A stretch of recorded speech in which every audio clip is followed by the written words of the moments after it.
Hello, beautiful souls. I'm Shay. Welcome back to Art of Becoming, the series where we explore healing, growth, self-discovery, and the messy, beautiful process of figuring out who we are.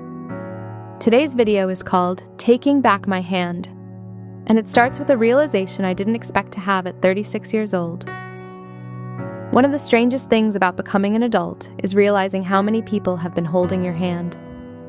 Not literally, but emotionally, mentally, financially, spiritually, socially, sometimes lovingly, sometimes controlling, sometimes without either person even realizing it.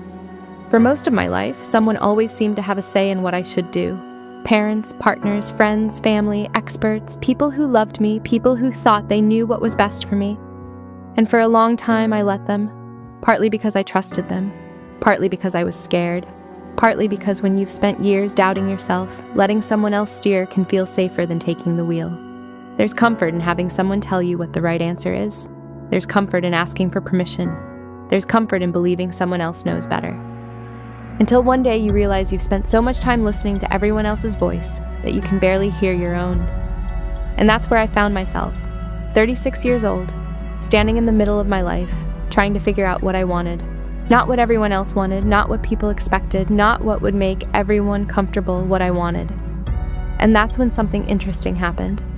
The moment I started making decisions for myself. People started questioning where those decisions came from. Suddenly it wasn't possible that these were my thoughts, my feelings, my choices. Someone must be influencing me, someone must be controlling me, someone must be manipulating me, because surely I couldn't have arrived at these conclusions on my own. And honestly, that hurt, because it revealed something I hadn't considered before.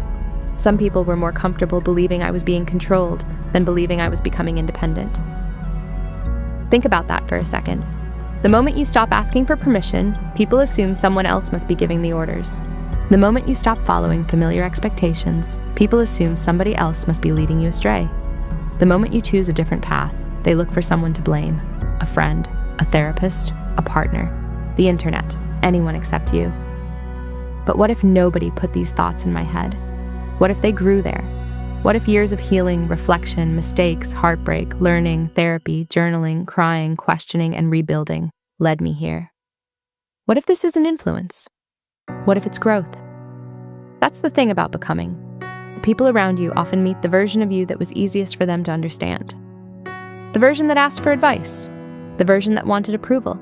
The version that followed the script. And when that version starts changing, it can feel threatening. Not because they're bad people, but because change creates uncertainty.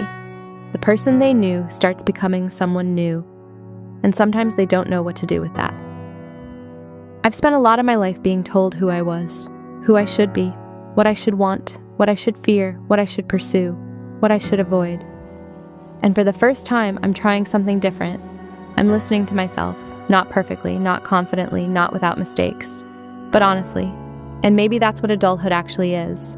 Not knowing all the answers, not being fearless, not getting everything right, but accepting responsibility for your own choices, even when people disagree, even when people don't understand, even when people think someone else must be pulling the strings. Because at the end of the day, this is my life. If I succeed, those are my lessons.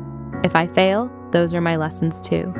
And maybe the greatest act of becoming isn't learning how to follow someone else's path. Maybe it's learning how to walk your own, even when your legs are shaking, even when you're scared, even when nobody believes you're capable. For the first time in my life, I'm taking back my hand.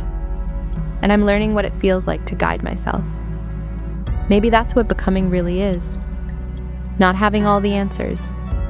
Not knowing exactly where the road leads. Not getting everything right. But finding the courage to trust yourself enough to take the next step anyway.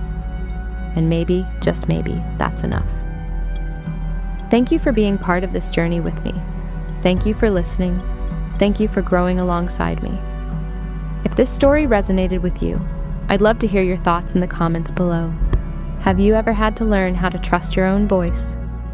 If you enjoyed this episode of Art of Becoming, please like, share, and subscribe. Every story, every lesson, and every step forward helps us realize we're not walkie.